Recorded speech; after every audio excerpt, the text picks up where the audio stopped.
morning, student. Myself, Niranjan Kumar, science teacher of Republic Public School. Today, I am going to start a new chapter of chemistry, chapter 5, different kinds of material. In this chapter, we will study about matter, material, grouping of the material, classification of the material, properties of the material, what kind of material we use, see, and how we can be classify of these materials. That means what are the criteria to classify them. So main points of this chapter are grouping and classification, components of things, similarities in matter like volume, mass, occupies space, matter, its definition, states of matter, and the general properties of matter. At first, we know that there are many types of materials present in our surroundings. Some are used by us, some are not used by us. Some materials are large and some materials are so small as we cannot see them. Some are visible, some are invisible. अरे हम लोग ये देख सकते हैं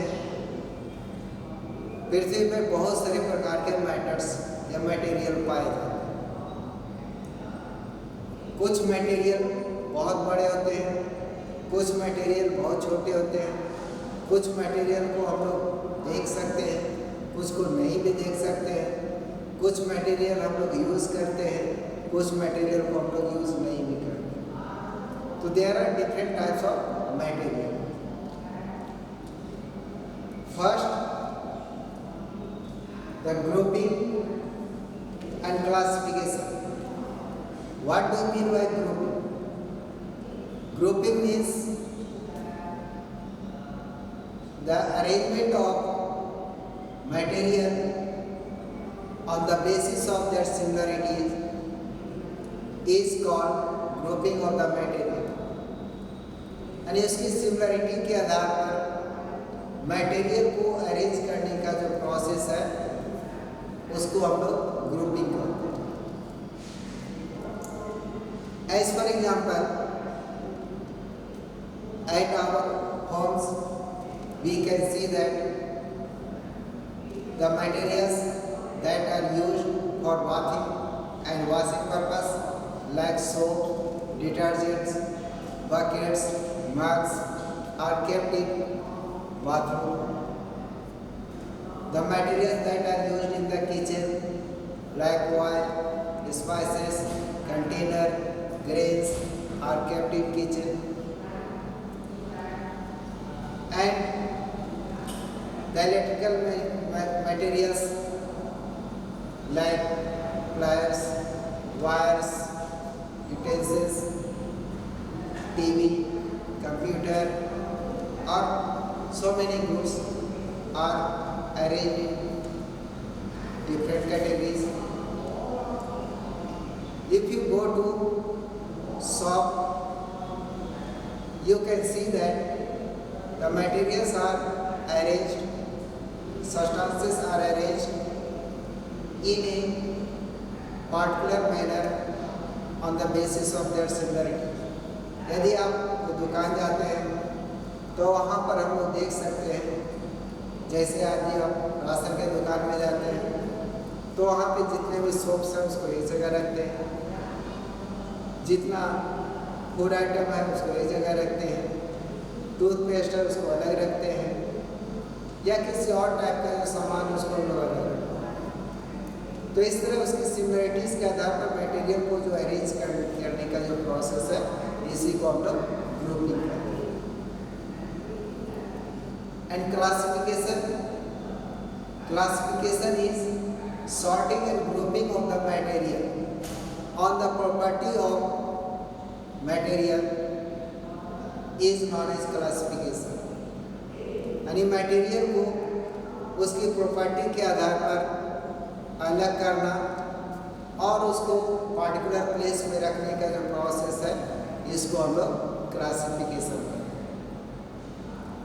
तो classification is important as it helps us to differentiate the substances, to find out easily in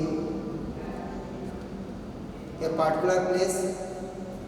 It can save our time and it can also avoid any confusion about the using of the substances। जैसे कभी कभी हम लोग देखते हैं खाना बनाते हैं, यदि हम लोग मटेरियल को सही ढंग से अरेंज नहीं करते हैं तो हमें बहुत टाइम वेस्ट होता है, कंफ्यूजन होता है कौन से सामान किस कंटेनर में होगा। तो यदि हम लोग उसको सही ढंग से क्लासीफाई करके रखेंगे तो हमें वो प्रॉब्लम नहीं होगी। यदि आप लाइब्रेरी जाते हैं, वहाँ पे आप यदि खुद बुक निकालना चाहें, खोजना चाहें, तो आपके लिए बड़ा मुश्किल हो जाता है। लेकिन जिन्होंने उसे अरेंज किया है, वह बहुत कम समय में आपको वह सामान दे सकते, वह बुक दे सकते, क्योंकि उन्हें पता है कि कौन सा बुक, किस सब्जेक्ट का बुक, किस क्लास का बुक, किस ऑथर का बुक, किस पब्लिशर का बुक कहाँ पे होगा।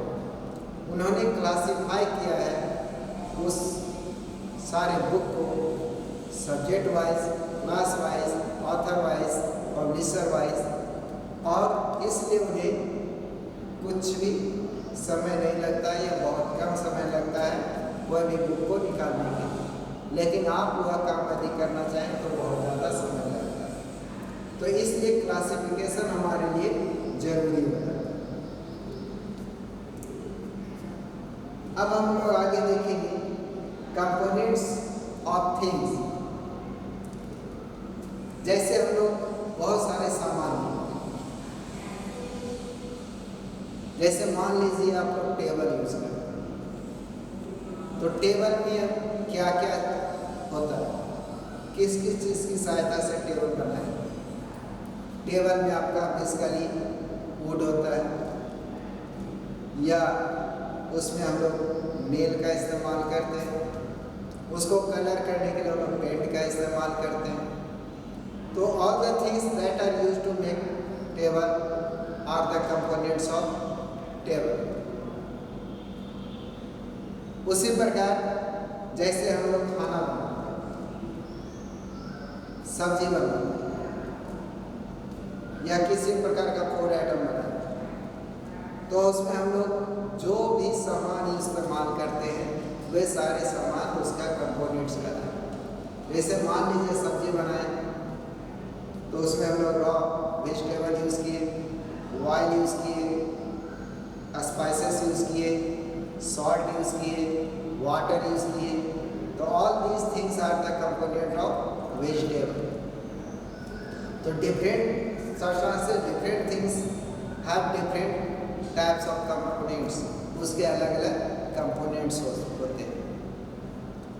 उसी प्रकार एक थिंग से, एक सब्सटेंस से हम लोग बहुत सारे अलग अलग ऑब्जेक्ट बना सकते हैं। जैसे मान लीजिए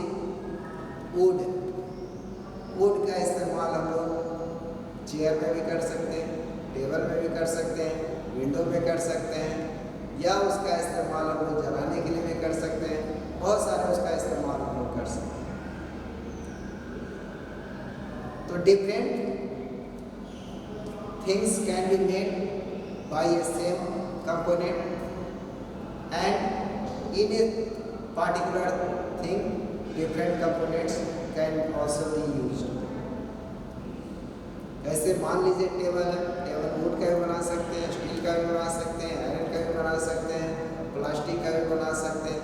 तो इस तरीके से हम लोग देख सकते हैं different substances can be use to make a particular things and different things can be also use to make same substance. उसके बाद है similarity in matter. Similarity in matter means यदि आप मैटर को ध्यान से देखेंगे तो there are different types of matter, a large number of matters, that means they may be in any state, वह किसी भी रूप में हो सकता है, लेकिन यदि हम लोग उसको देखेंगे तो उसमें कुछ न कुछ सिमिलरिटी जरूर होगी। जैसे मान लीजिए मास है, तो all the matters have some mass. कोई भी ऑब्जेक्ट हो, कोई भी मास और मैटर हो, उसमें कुछ न कुछ मास, कुछ न कुछ वेट जरूर हो। तो this is similarity, that means all matter have some mass, कुछ न कुछ मास उसमें जरूर होगा। उसी प्रकार स्पेस है, all matter occupies certain space, all occupies space, जितने भी मैटर है सब कुछ न कुछ स्पेस ऑक्युपाई करता है। Volume space occupied by